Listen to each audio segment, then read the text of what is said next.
Γεια χαρά, είμαι ο Πάνος και βλέπετε το Παγκούρο TV. Μια μεγάλη εβδομάδα ξεκινάει. Οι δύο ελληνικές ομάδες βρίσκονται ένα βήμα πριν τους ομίλους του Champions League. Είναι στο τελευταίο μονοπάτι πριν την είσοδο στους χρυσοφόρους ομίλους του Champions League ΑΕΚ και Παναθηναϊκός. Ο Ολυμπιακός θέλει να ξαναμπεί στους ομίλους του Europa League και ο ΠΑΟΚ να επανέλθει στους ομίλους του Conference League. Το πρώτο παιχνίδι είναι της ΑΕΚ με την Advert την Τρίτη το βράδυ. Θέλει την πρόκριση ΑΕΚ, θέλει να κτίσει ένα θεμέλιο πρόκρισης στο Βέλγιο την Τρίτη το βράδυ για να πάει στην ΟΠΑΠ Αρένα και να σφραγίσει την πρόκριση στους ομίλους.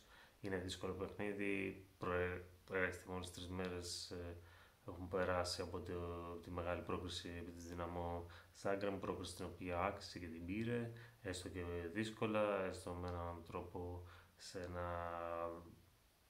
με έναν δραματικό τρόπο, που βέβαια έδωσε και ακόμα μεγαλύτερη αξία στην πρόκριση, αυτό είναι μια πραγματικότητα, αλλά ήταν πολύ δύσκολο το παιχνίδι εν τέλει με τη Δυναμό, η ΑΕΚ είχε προβλήματα, τα κατάφερε έστω και στις καθυστερήσεις του παιχνιδιού να φτάσει στην πολύτιμη πρόκριση.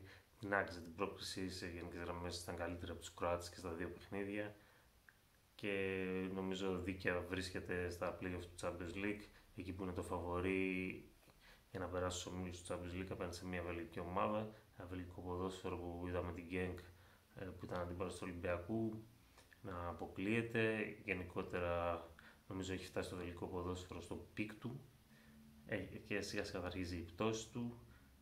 Η ΑΕΚ τώρα εντάξει αντιμετωπίζει μια ομάδα, δεν αντιμετωπίζει μια από τις μεγάλες ομάδες του Βελγίου, τις θεωρητικά μεγάλες.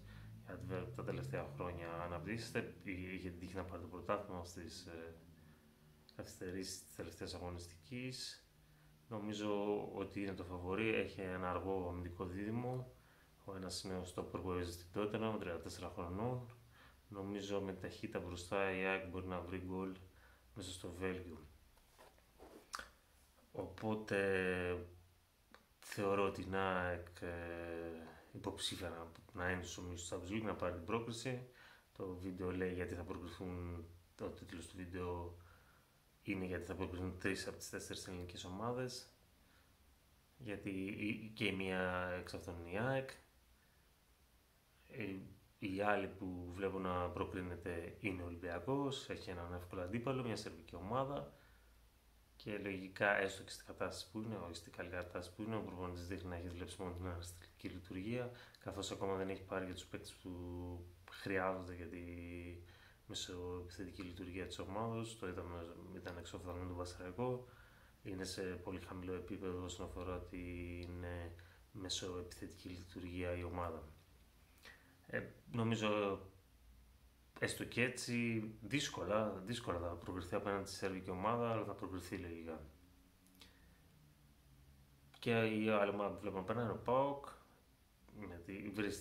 είναι σε καλό momentum το ΠΑΟΚ, έχει και την τύχη με το μέρος του, έχει και την τύχη, είχα πει πριν τα παιχνίδια στον προηγούμενο γύρο για τις διαιτησίες που θα έχουν οι ελληνικές ομάδες και πόσο ρόλο θα παίξουν στο να προκριθούν, το είδαμε. Δεν τα αδικήθηκαν, πήραν τα σφρίγματα που ήταν να πάρουν και έπαιξε πολύ, πολύ μεγάλο ρόλο από ό,τι είδατε αυτό το πράγμα και έχει την τύχη ο ΠΑΟΚ την Πέμπτη το βράδυ να έχει διαιτητή τον Τρεϊμάνης, ένα δικό μας παιδί ουσιαστικά ο Τρεϊμάνης. Έχει παίξει πάρα πολλά ελληνικά παιχνίδια, νομίζω είναι ένα μεγάλο πλάσιο για τον ΠΑΟΚ αυτό, ότι ο συγκεκριμένος διαιτητής έχει σφυρίξει πάρα πολλά ελληνικά ντέρμπι και λογικά δεν θα διοικηθεί με Σκωτία, ίσως ευνοηθεί. Και η ομάδα που βλέπω μένει έξω είναι ο Παναθηναϊκός. Είναι δύσκολες οι πορτογαλικές ομάδες, είναι δύσκολες να τις αντιμετωπίσουμε. Ξέρω να παίρνουν αποτελέσματα, είναι δυνατές ομάδες, είναι σκληρές ομάδες, φικτές. Ο Παναθηναϊκός εντάξει πήρε μια τυχερή πρόκληση, να είμαστε ρεαλιστές. Έπαιξε βέβαια με έναν αντίπαλο που φάνηκε διαφορά ποιότητας μέσα στη Μασσαλία.